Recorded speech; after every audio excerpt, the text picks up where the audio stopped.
हरि ओम शिवाय विष्णुरूपाय शिवाय नमः। శ్రీ గురుభ్యో నమః। నా యొక్క ఆత్మీయ బంధుమిత్రులకి మనము ఎప్పుడూనూ దేవుని గురించి, కొన్ని దేవాలయాల గురించి, ఒక్కొక్క మన పూర్వీకులు ఇచ్చిన మనం చేస్తున్న పూజా విధానాల గురించి, పండుగల గురించి మనం మాట్లాడుకుంటాం. ఈరోజు మానవుల్లో దేవుడు ఇది యథార్థము జరిగిన సంఘటన, నిజమైన సంఘటన. మనకి జపాన్ దేశం ఉంది కదా, ఆ జపాన్ దేశంలో జరిగిన సంఘటన మానవుల్లో దేవుడు, మనుషుల్లో దేవుడు ఉంటారు. ఒక చిన్న కథ అయినా దాని అర్థం చాలా ఉంది. ఒక ద్వీపం, జపాన్లో ఒక చిన్న ద్వీపం. ఆ ద్వీపము సముద్రంకి కొండపైన, చుట్టుకు సముద్రం ఉంది. కొండపైన అక్కడ పెద్ద కొండ ఉంది. ఆ కొండపైన ఒక 150-200 కుటుంబాలు అక్కడ జీవిస్తున్నారు. అంటే 150 కుటుంబాలు అక్కడ ఉన్నారు. కొండ కింద సముద్రము, అదొక ద్వీపము. ఆ ద్వీపం జరిగిన కథ ఇది. 200 కుటుంబాలు హాయిగా, సంతోషంగా, అందులో ఆనందంగా ఉన్నారు. వాళ్ళకి ఒక పండుగ.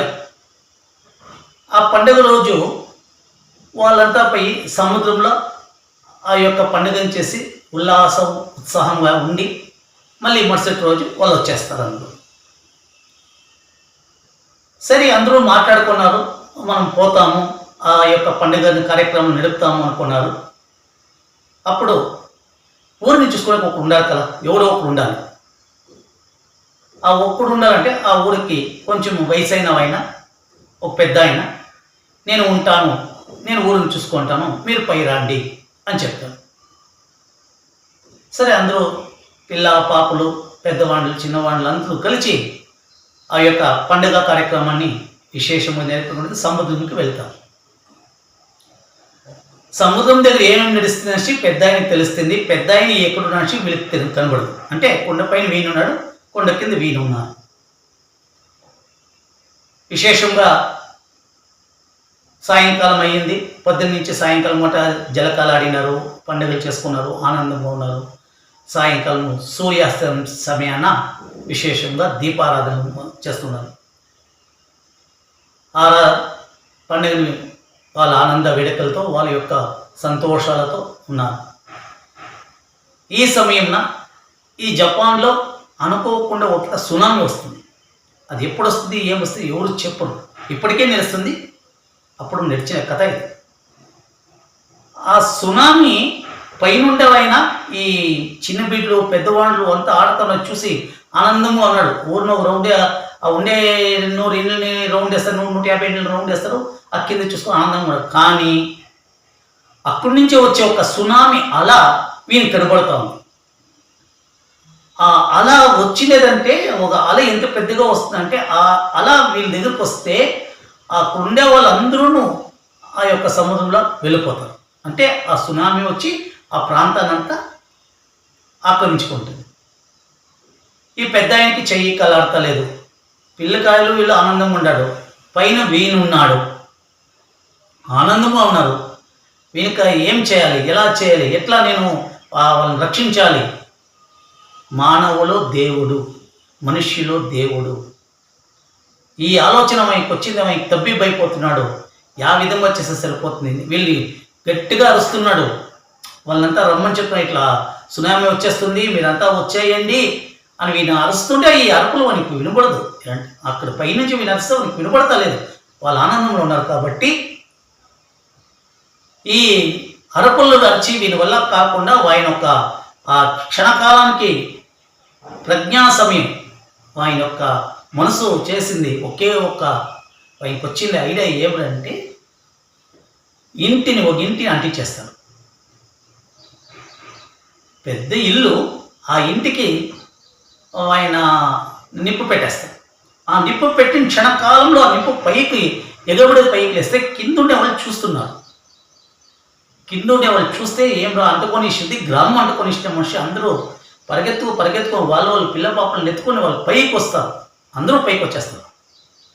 పైకి వచ్చినాక అక్కడ చూస్తూ ఉంటే ఆ పెద్ద ఆయన ఇల్లు అంటపోతా ఉందని చూసి అక్కడ ఉండే వాళ్ళకి సహాయం చేస్తారు. అది కంప్లీట్ భస్మం అయిపోతుంది. వీళ్ళు వచ్చి అక్కడ చూసేప్పటికీ ఆ ఇల్లు కంప్లీట్ భస్మం అయిపోతుంది.